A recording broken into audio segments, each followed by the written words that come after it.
నమోऽस्तु వ్యాసవిశాలబుద్ధే పుల్లారవిందాయతపత్రనేత్ర येन त्वया भारततैलपूर्णः ప్రజ్వాలితో జ్ఞానమయః ప్రదీపః. శ్రీ గురుభ్యో నమః. పంచమ వేదంగా భాసిల్లే మహాభారతంలో భగవానుడైన శ్రీకృష్ణునిచే లోకహిత సందేశంగా ప్రవచించబడిన సర్వవేదసారం, జగన్నిత్యసత్యం, మానవ మార్గదర్శనం, అనుసరణైక వేద్యం శ్రీమద్భగవద్గీత. గీత చదవడం వల్ల లేదా వినడం వల్ల వ్యక్తులకు తమ తమ గమ్యం, శక్తి సామర్థ్యాలతో పాటు పరిసర ప్రపంచంతో గల సంబంధం, బాంధవ్యాలు ఇవన్నీ అర్థమవుతాయి.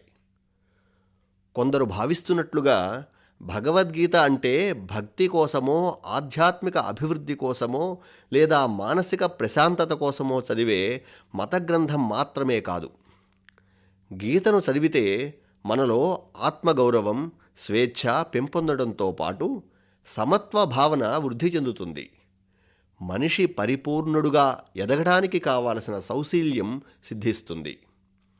సర్వోపనిషదో గావః దోగ్ధ గోపాలనందనః పార్థో వత్సః సుధీర్భోక్త దుగ్ధం గీతామృతం మహత్ అన్నారు మహర్షులు.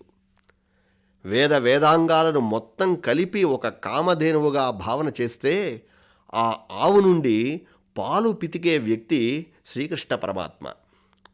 పాలు సేవించిన లేగదూడ సవ్యసాచి అర్జునుడు. పితకబడిన జ్ఞానామృత ధార భగవద్గీత. ఎంత అద్భుతమో చూడండి. లేగదూడ స్పర్శ లేకపోతే ఆవు పాలివ్వదు. అలాగని ఆవు ఇచ్చిన పాలన్నిటినీ లేగదూడ మాత్రమే తాగలేదు. అర్జునుడు అనే లేగదూడ కొంత సేవించి మన కోసం వదిలిన ఈ జ్ఞానామృతమే భగవద్గీతామృతం. ఇది నిక్కచ్చిగా భారతీయుల పుణ్యఫలం. ఉపనిషత్తులను మానవ సమస్యలకు ఏ విధంగా అన్వయించుకోవాలో తెలియాలంటే ఖచ్చితంగా భగవద్గీత చదవాలి. కామ, క్రోధ, లోభ, మోహ, మద, మాత్సర్యాలనే వికారాలను నియంత్రించేందుకు భగవద్గీత శక్తినిస్తుంది.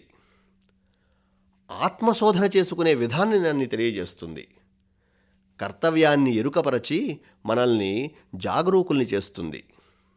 700 శ్లోకాలను 18 అధ్యాయాలుగా చెప్పిన ఈ సాంస్కృతిక విజ్ఞాన సర్వస్వంలో ప్రతి అధ్యాయము కూడా సిద్ధికి సోపానమే.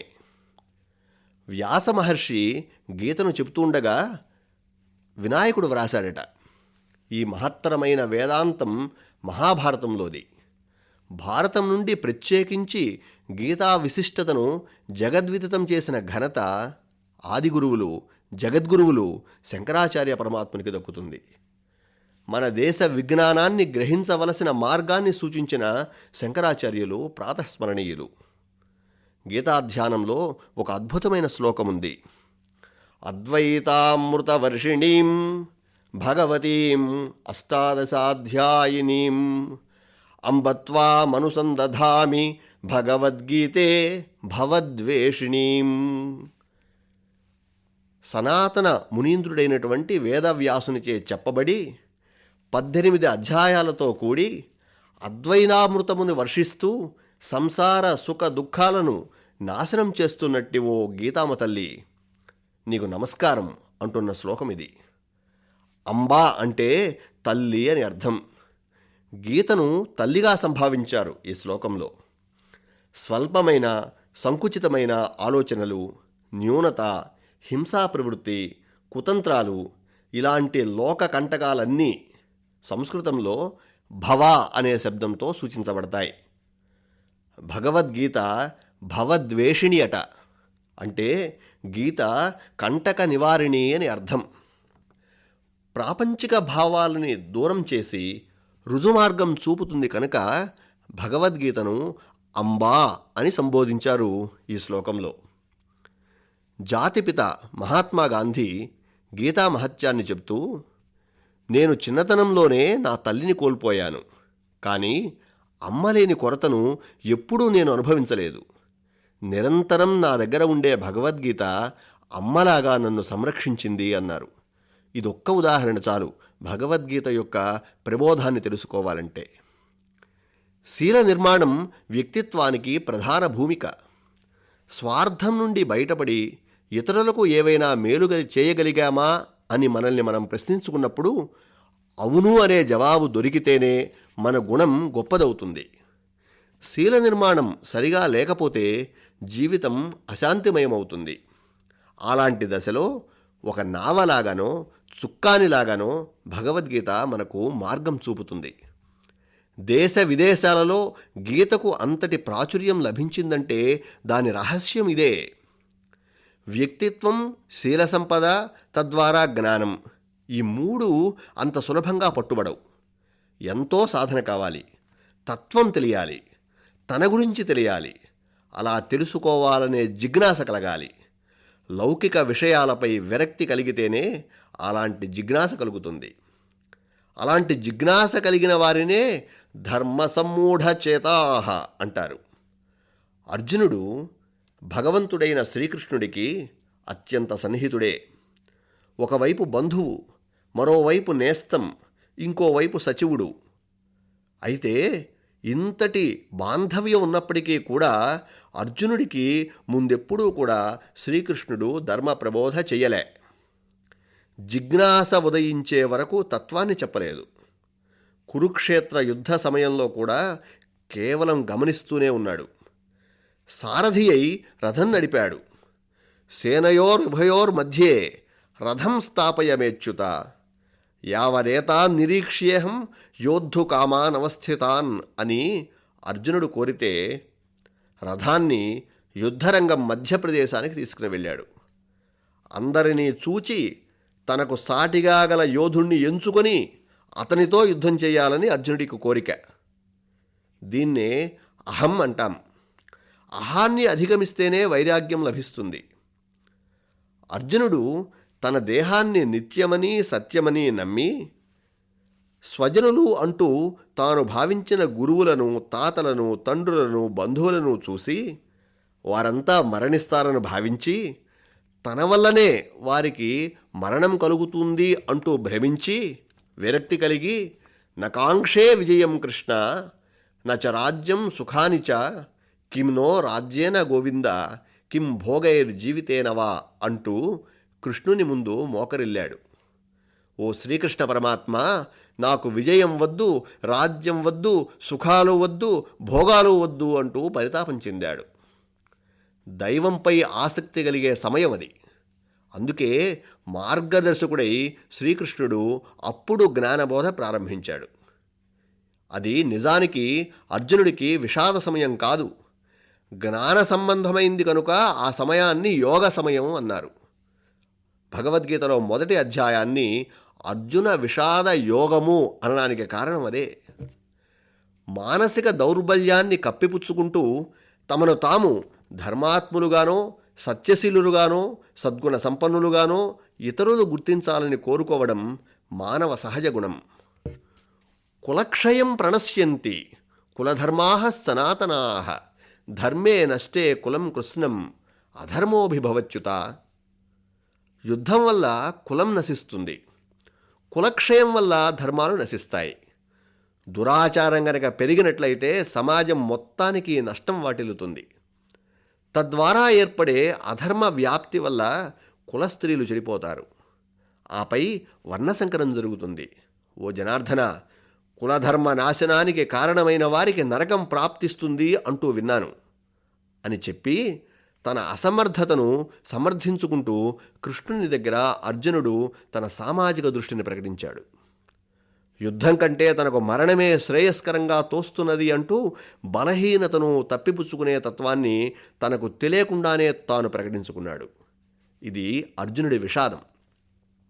అయితే అంతటి హృదయ దౌర్బల్యంలో కూడా కృష్ణుని జగద్గురువుగా గుర్తించి ఆయన చెప్పే సందేశాన్ని వినడానికి సిద్ధపడ్డాడు.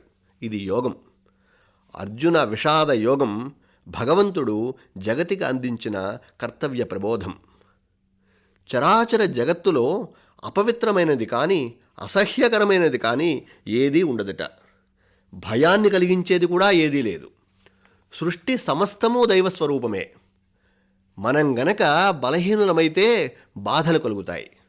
మనం భయపడుతూ ఉంటే అన్నీ మనల్ని భయపెడుతూనే ఉంటాయి. సమస్యల నుండి, సంఘటనల నుండి తప్పించుకొని పరిగెత్తి పారిపోవడానికి ప్రయత్నమే గనక చేస్తే జీవితాంతం ఒకచోటి నుంచి ఇంకొకటికి పరుగులు తీస్తూనే ఉండాల్సి వస్తుంది. సమస్యలను ఎదుర్కోవాలి. ఆత్మశక్తితో దిటవుగా నిలబడి ధైర్యంతో, పట్టుదలతో, విఘ్నతతో, వివేకంతో, చొరవతో ఎదిరించాలి. ధైర్యంగా, నిర్భరంగా జీవించాలి. జీవితం అంటే అన్నీ సమస్యలే. వాటిని ఎదుర్కోవడమే సుఖం, పరిష్కరించుకోవడమే సంతోషం. ప్రేక్షకుడిలాగా వాటిని చూస్తూ ఉండిపోవడమే ఆనందం. ఇది గీత తొలి అధ్యాయంలో చెప్పబడిన శ్రీకృష్ణ ప్రబోధ.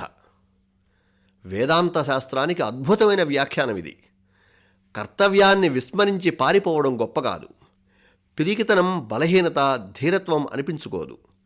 ధైర్యంగా నిలబడి ఆలోచించగలిగితేనే సునిశితమైన నిర్ణయాలు తీసుకోగలుగుతాం. ఎంతటి వ్యక్తిత్వ ప్రబోధమిది! అందుకే మన దేశ సంస్కృతిని వంట పట్టించుకోవాలి అనుకుంటే ప్రతి భారతీయుడు భగవద్గీత చదవాలి.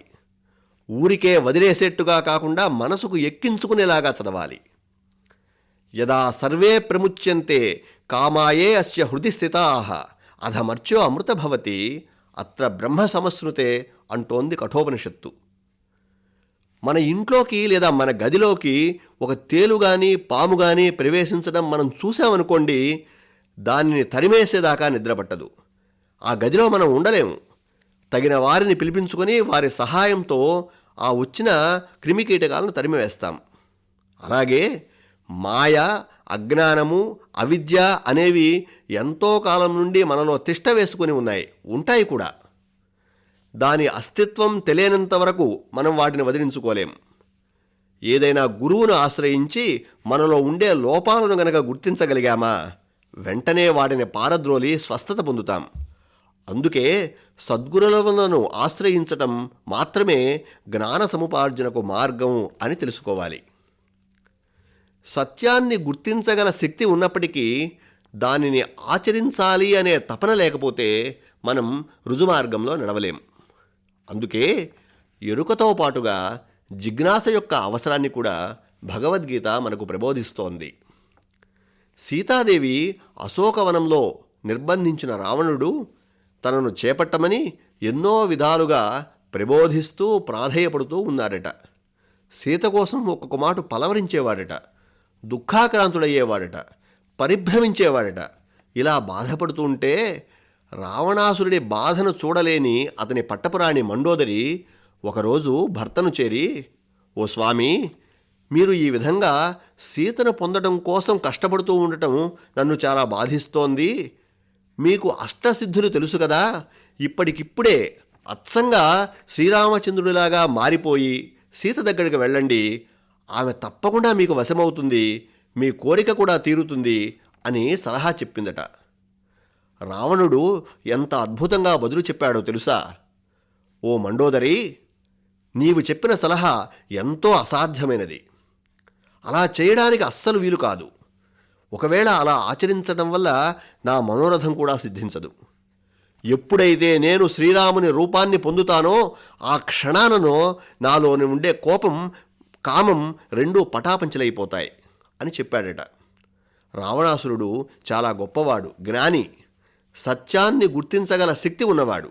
అయితే సత్యాన్ని గుర్తించగల శక్తి ఉన్నప్పటికీ కూడా కామాన్ని అధిగమించలేని మూఢుడు.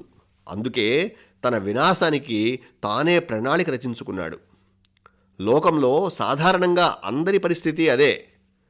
మనం చేస్తున్న చర్యల ఫలితాలు, ధర్మాధర్మాలు, పాపపుణ్యాలు చాలా వరకు మనం గుర్తించగలం. కానీ ధార్మిక పథంలో పయనించలేం. విజయాలకు, అపజయాలకు మనమే కారణమని భ్రమిస్తాం. లేదా కర్తవ్యాన్ని నిర్వర్తించకుండా కర్మ సిద్ధాంతాలను వల్లెవేస్తాం. మితిమీరిన గర్వంతోనో లేదా పూర్తిగా నిస్తేజంతోనో జీవితాన్ని యాంత్రికంగా మార్చి బతుకుబండిని ఈడుస్తూ ఉంటాం. గీత మొదటి అధ్యాయంలోని అర్జున విషాద యోగం లోక విషాదం.